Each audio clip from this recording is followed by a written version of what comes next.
¿Qué tanto? Pues dependerá del tamaño del autoclave. El cambio de temperatura que pueda sufrir puede dañar el material. Así es. Resulta que para trabajar en autoclave todo está a temperatura ambiente, presión ambiente. Metes tus piezas en tus moldes, cierras todo, parecen puertitas de bancos, así de trrr, ya lo cerraste, lo tienes que poner a trabajar aumentando la presión poco a poco, aumentando la temperatura poco a poco, porque si lo avientas así de golpe, te estalla tus piezas. Ok, ya llegaste a la temperatura, a la presión adecuada, ahora sí te pones a contar el tiempo que va a tardar a hacer tu proceso. Ya terminaste tu proceso. Ahora tienes que bajar la temperatura y la presión poco a poco, porque si no, también te va a reventar todo. Ya que hiciste todo eso, ya empiezas a purgar, empiezas a meter aire del exterior al interior del autoclave. Ya controlaste la presión. Cuando la temperatura está ambiente, ahora sí puedes abrirla. A lo mejor se escucha muy sencillo, pero es súper mega crucial cuidar la presión dentro del autoclave. No solamente porque te estallan las cosas, puede reventar la autoclave. Entonces, es muy, muy, muy peligroso. Todo el proceso que les comenté puede durar horas o puede durar días, dependerá de lo que tú necesites reforzar en las piezas. Entonces, imagínense el gasto para pagar la energía para echar a andar este tipo de sistemas. Entonces, dependerá de qué tan grande es la autoclave, necesitas mucho más energía, necesitas bombas más poderosas, el costo aumenta. Esto sería más como para lograr el curado en la resina o en lo que se le vaya a poner. Sí, lo puedes usar para curados.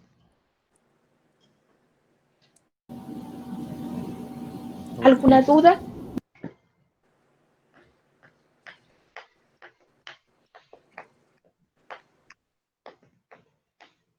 Profe, Mande. ¿se puede meter cualquier material o son unos que soporten pues todo eso? No se puede meter cualquier material porque lo estallas. Ah, ok, son unos que son como especiales, vaya. O que tú controles las condiciones para que tu material lo aguante. Ok, profe. Gracias. Uh-huh. ¿Dudas?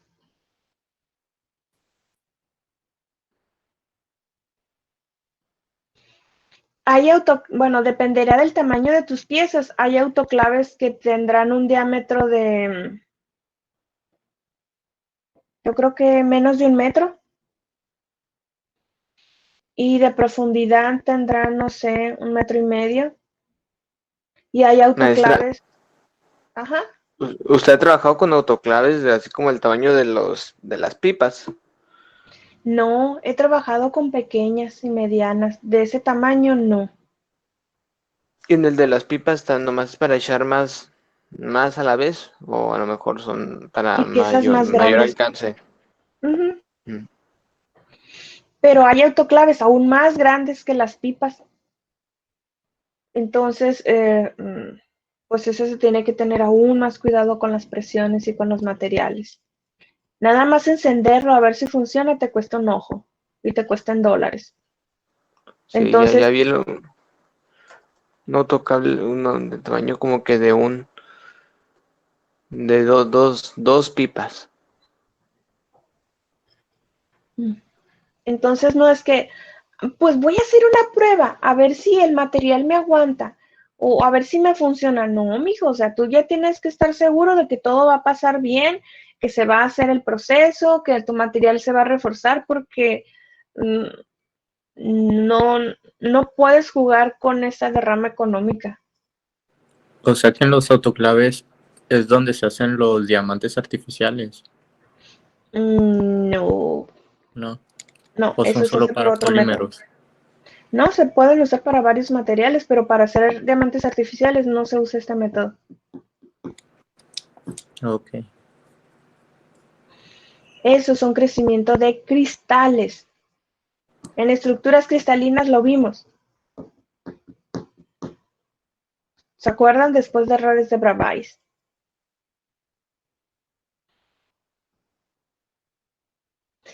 Bueno, Vimos los defectos que no después de eso. ajá, ¿y te acuerdas que vimos monocristales y no sé qué tanto? Ajá. Ahí es donde lo vimos. Uy, no recuerdo. Ay, chiche. Bueno, otra duda sobre impregnado por autoclave.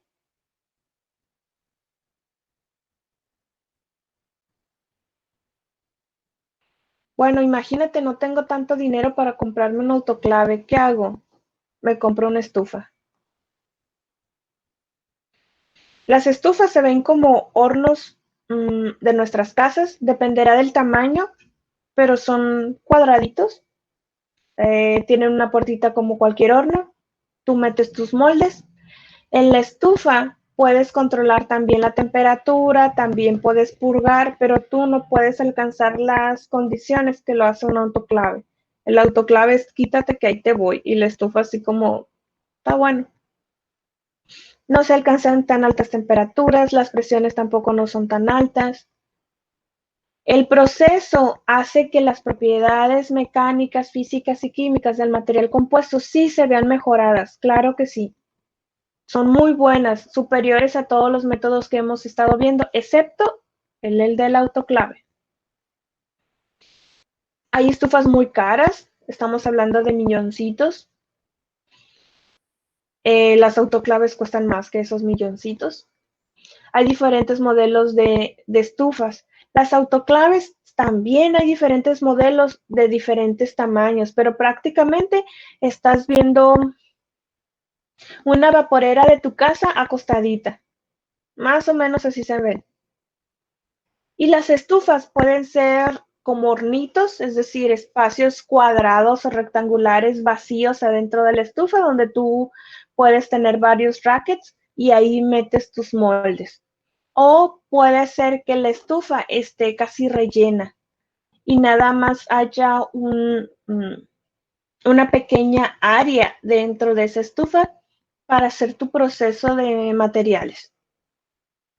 Las estufas normales, bueno, las estufas para estos procesos, abres la puertita, encuentras tus rackets, pones tus moldes, los cierras, purgas todo. Si quieres o tienes dinero, pues le avientas un gas noble o lo dejas al vacío, le subes la temperatura, poco a poco llegas a la temperatura del proceso, lo mantienes estable, ya terminaste todo el proceso, empiezas a bajar poco a poco la temperatura, ya que esté cercano a la temperatura ambiente, entonces purgas. He estado diciendo mucho la palabra purgar. ¿Alguien tiene problemas de identificar qué es? ¿O alguien me puede explicar qué es purgar una estufa o qué es purgar un autoclave? No es como limpiar o quitarle las impurezas No. o De drenarla. los gases Ajá, por el aire. quitar todo, en este caso, pues el oxígeno del medio ambiente. Le quitas todo el oxígeno y le metes otro gas. Generalmente es un gas noble si tienes dinero, para que los compuestos no van a interaccionar. Ok, ya tienes toda tu pieza, ya estás a temperatura ambiente, entonces ahora sí la abres, sacas todo tu material y a seguir los procesos. No, no deberías de abrir esta estufa cuando nuevos enlaces pues esté a altas temperaturas por el choque térmico del material, te va a crear fracturas, defectos de superficie, etcétera, etcétera, y tu material se te va a echar a perder. Otro tipo de estufas es que imagínense que esa estufa está rellena de polvos cerámicos o cerámicos, ¿sí? Resulta que le hacen una especie de perforación y tiene un canal o un túnel que va desde el exterior de la estufa hasta dentro de la estufa y lo demás está relleno por cerámicos. resulta que hay una especie de cartucho. Ese cartucho está perforado. Los cartuchos se ven como tuberías. Entonces, imagínate que esta es tu tubería. Aquí le haces un corte. Tú agarras tu nuevo material, lo metes por el corte y se queda dentro de este cartucho. Ahora tú el cartucho lo agarras y lo introduces por el orificio de la estufa hasta que llegue al tope que va a estar dentro de tu estufa. Luego aquí le pones una tapadera también de cerámicos para sellar todo y luego hay una puertita donde también lo cierras para que todo esté sellado herméticamente. Lo que vas a hacer aquí es trabajar piezas pequeñas que tú necesitas más adelante ensamblar. Aquí ya no son piezas grandes, pero puedes controlar estas condiciones, puedes alcanzar altas temperaturas. Cuando ya hagas todo el proceso que les comenté con la otra estufa, que también lo vas a hacer con esta, que ya esté frío, abres la puertita, quitas el sellador, que es como un taponcito, como un corcho, pero grandecito y de cerámico. Y luego sacas todo el tubito de la estufa y ahora sí tienes acceso a tu muestra. Sacas tu muestra y pues sigues trabajando. Díganme cosas buenas de este método.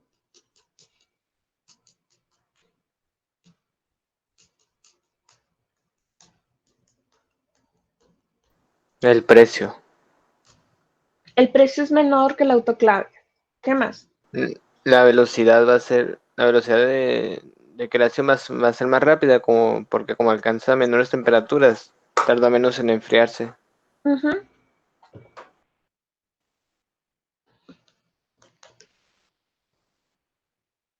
¿Cosas malas? Pues que no tiene las mismas propiedades mecánicas que si lo haces en un autoclave. Ajá. Las temperaturas pueden llegar a que no hagan buena interacción los materiales y por lo tanto pierdan propiedades mecánicas. Ok. Ahora, tenemos este proceso. Es muy parecido al que vimos. ¿Sí?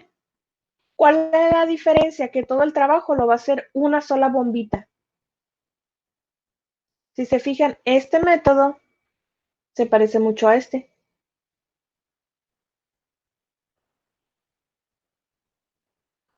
¿Vamos bien?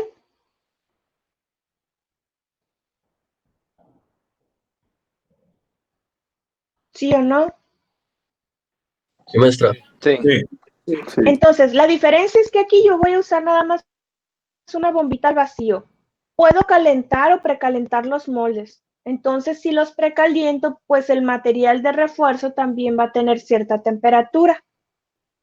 Lo que va a pasar es que cuando vayas a hacer funcionar la bomba del vacío, todo esto lo puedes meter en una estufa o lo puedes meter en un autoclave y puedes hacer procesos simultáneos. Por ejemplo, fundir la resina que está en lámina, que es esa moradita. Puedes hacer un curado. Lo único que tú tienes que hacer es asegurarte que estén muy bien sellados esta zona, que los refuerzos estén de forma adecuada, que no tengan dobleces, que no tengan nuditos o lo que sea. Y eso lo vas a meter tanto al autoclave como a la estufa, dependerá de lo que tú necesites. Ahora, yo les he estado dando pequeños bloquecitos de la línea de producción. Les he estado dando un proceso, las cosas buenas de ese proceso y las cosas malas de ese proceso. Entonces ahora ustedes se pueden poner a jugar quién combinas con qué. Que si la primera parte de la línea de producción meto este método, luego que le siga el otro método o los combino, y es cuestión de su imaginación, de su capacidad y de las propiedades que quieren obtener del material.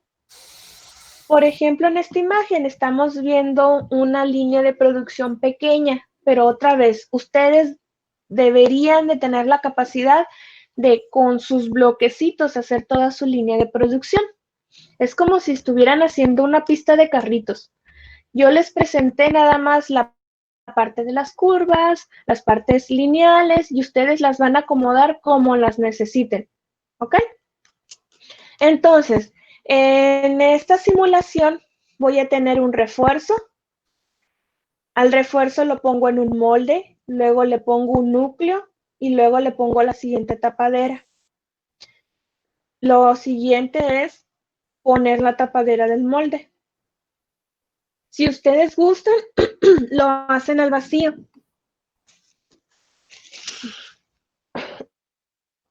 Para hacerlo al vacío, dijimos que tenías que tener una boquilla. Aquí está una boquilla.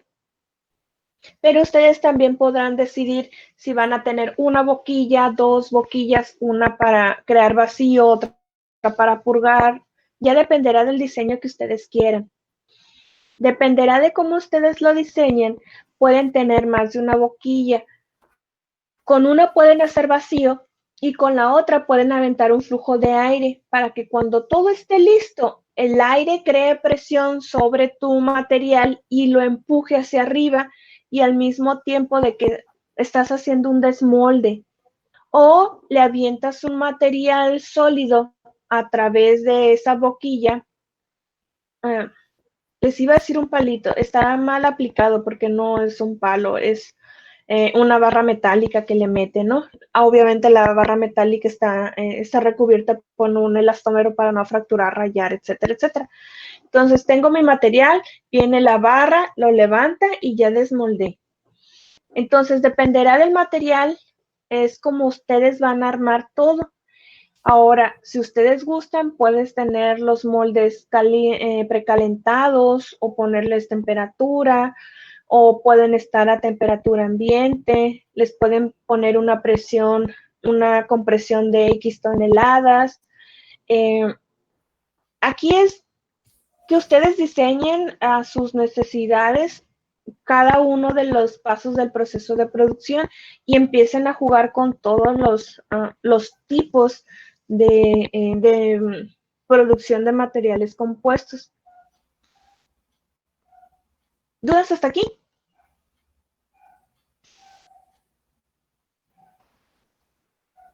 No, maestra. Ok. Entonces, aquí está una imagen de un material compuesto. En la parte de arriba está el esquema, donde nos señalan cuál es el sustrato o cuál es el refuerzo que se va a usar de tapadera en el tándem, los diferentes polímeros que se están utilizando para crear una interfase resistente, el refuerzo que está hecho de fibras de carbono, la protección que va a tener algunos materiales para darle un acabado determinado, acabado contra fuego, acabado contra rayaduras, contra desgaste, etcétera, etcétera. Cuando tienes este proceso, tú ya sabes si lo vas a meter a un autoclave, a una estufa o así te quedas con él. En la imagen de abajo estamos viendo ya el material compuesto desarrollado.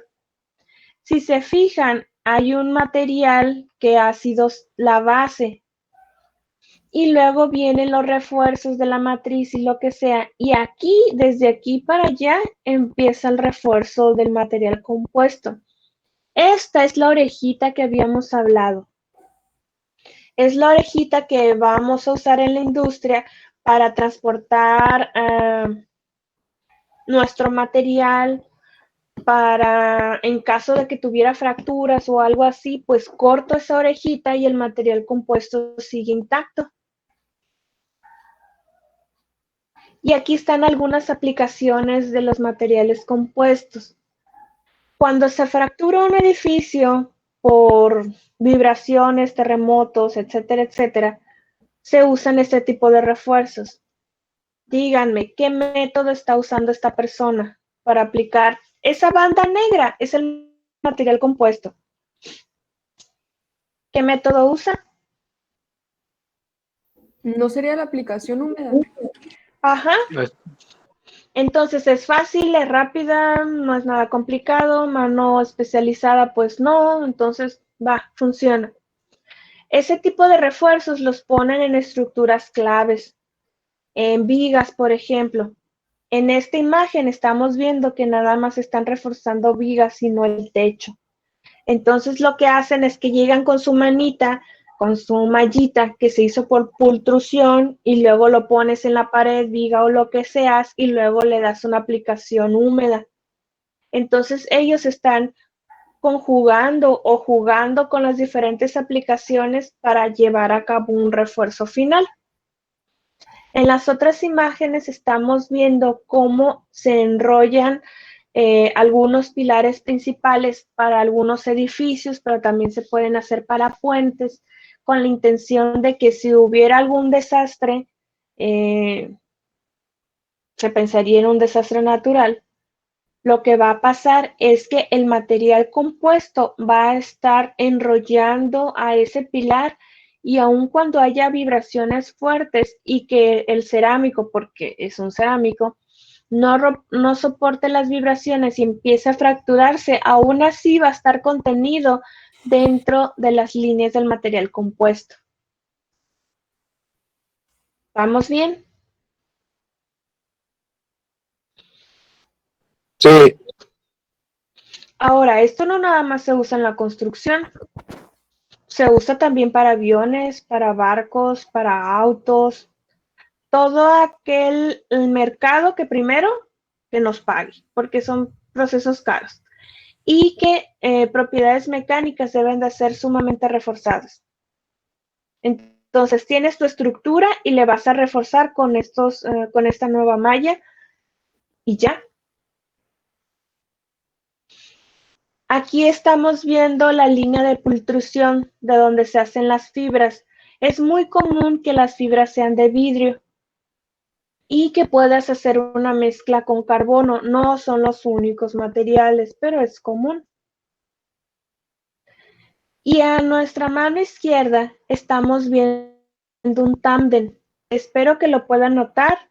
Aquí hay un refuerzo, un núcleo, refuerzo, refuerzo, núcleo, refuerzo. Están siendo sometidos en una máquina universal a compresión. Si se fijan, la estabilidad no está siendo comprometida de los refuerzos o de las tapaderas. Quien está absorbiendo todo el trabajo lo está haciendo el núcleo. Ese es uno de los principales trabajos del núcleo. Y como pueden ver, el núcleo es de espuma.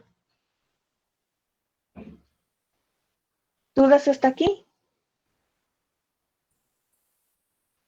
La anterior, la de ahorita, la de aplicación por humedad, es la que se usa, por ejemplo, en los techos para impermeabilizar. Sí, es el proceso más papa que puedes hacer, una impermeabilización.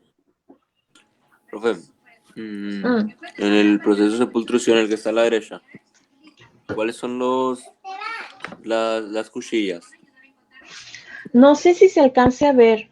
¿Ves una cosita metálica aquí? Sí. Aquí pones las cuchillas. Lo malo es que cuando estás haciendo el trabajo, todo el cochinerito te cae aquí al piso.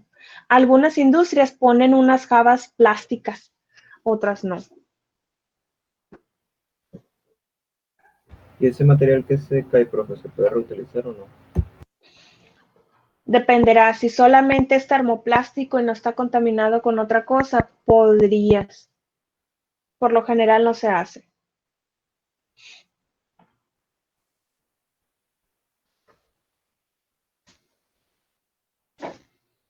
¿Más dudas? ¿Qué se hace con el material sobrante? Se tira. Simplemente se tira. ¿En dónde se podría depositar eso? En teoría, esas jabas que están recolectando tu scrap, las juntas en tambos de 200 litros Cuando estén llenos, esos tambos los vacías en unos tambos más grandes. Cuando tienes todo ese material junto, lo sellas a presión. En teoría, tú ya contrataste a una empresa que va a darle punto final a esos tambos. En teoría, los van a sellar de nuevo con espumas, los van a poner en cajas de contenedores sellados, van a sellar otra vez la caja, lo van a enterrar y van a sellar todo. Algunas empresas dicen, oye, es mucho material, es mucho scrap, pues vamos a manejar las condiciones de la producción para que se disminuya. Si lo hacen porque es pérdida de dinero. Y otros dicen, oye, pero lo que estamos teniendo de scrap sale limpio. Entonces, en esos casos, lo puedo mandar otra vez para fundir y trabajarlos para producción de la matriz. Pero esos casos son muy específicos y tú tendrías que ver el tipo de material, porque si es un termoplástico, si es un termofijo, pues ya te molaste, no puedes hacer eso. O por ejemplo, maestra, a mí me tocó pues donde trabajaba, ¿no? Que el scrap, aunque saliera bien, que se haya caído al suelo o algo así, lo teníamos que romper para que no se reutilizara, pues, y ya ponerlo con el que de verdad se echó a perder. Sí, porque estás comprometiendo la microestructura. Ajá.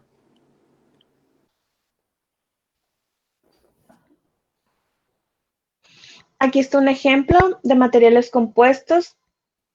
En la imagen de abajo tenemos el TEX, nada más la malla de las fibras.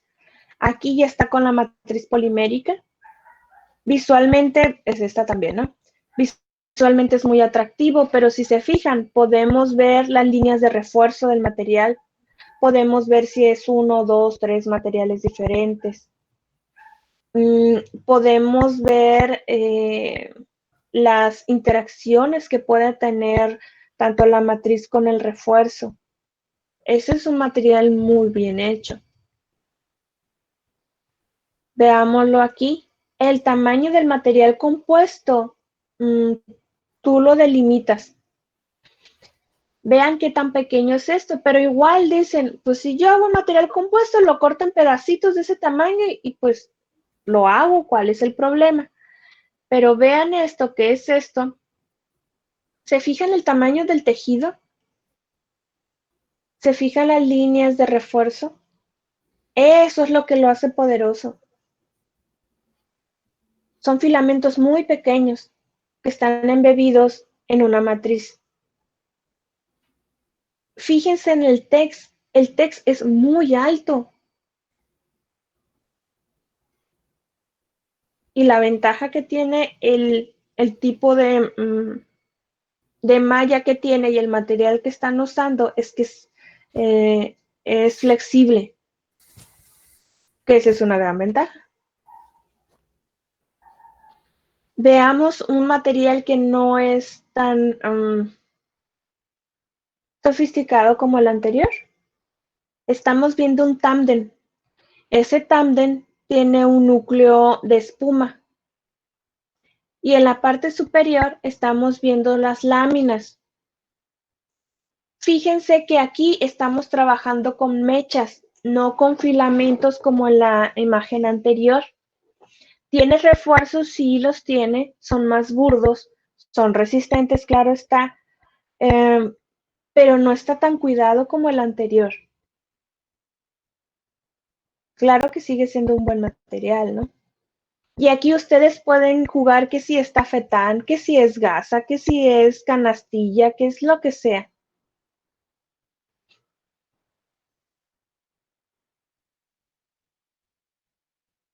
Aquí estamos viendo diferentes tipos de materiales. No solamente vemos si es flexible o no. Vean estas estructuras. Estamos mezclando más de un tipo de material en las fibras. Vean este también. Y podemos estar jugando con diferentes fibras, con diferentes TEX, con diferentes formas de tejido. Eso es lo maravilloso de los materiales compuestos.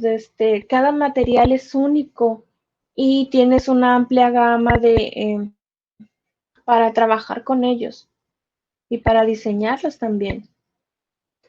Podemos hacer refuerzos por fibras y esas fibras pueden estar embebidas o reforzadas en su superficie por alguna matriz polimérica. Se puede usar para restauración de materiales artísticos, donde se le toma una imagen de cómo está estructurado aquella pieza y vemos que en este caso es un tándem.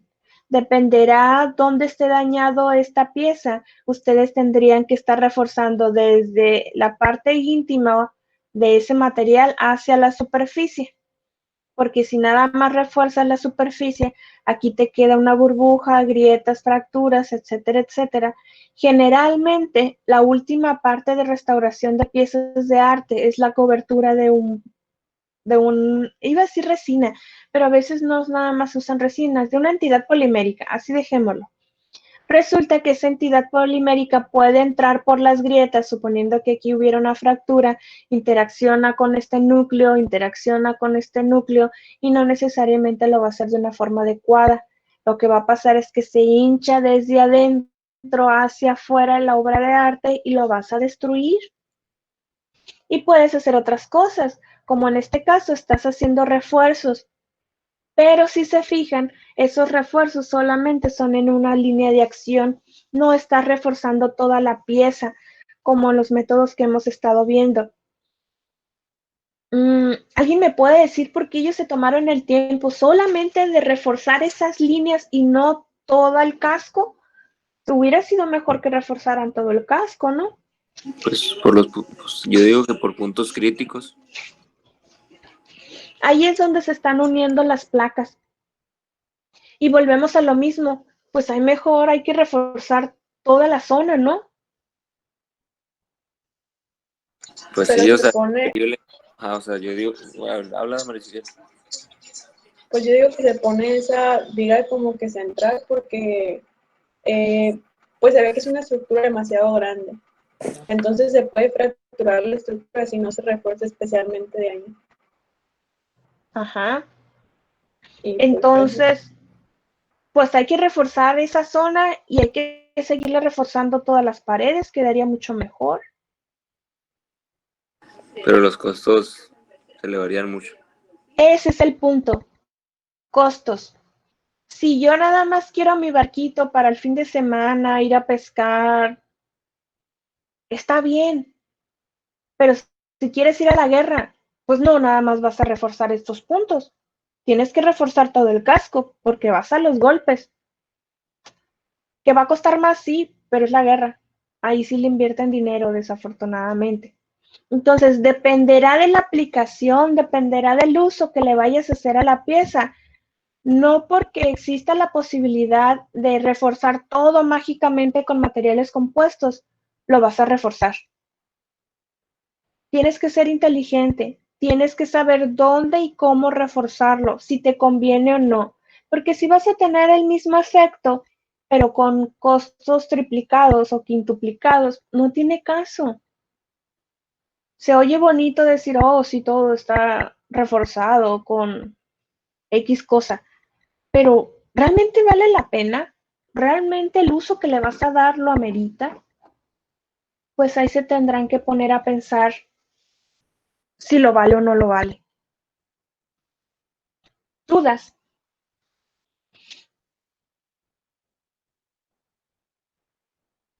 No. Ninguna.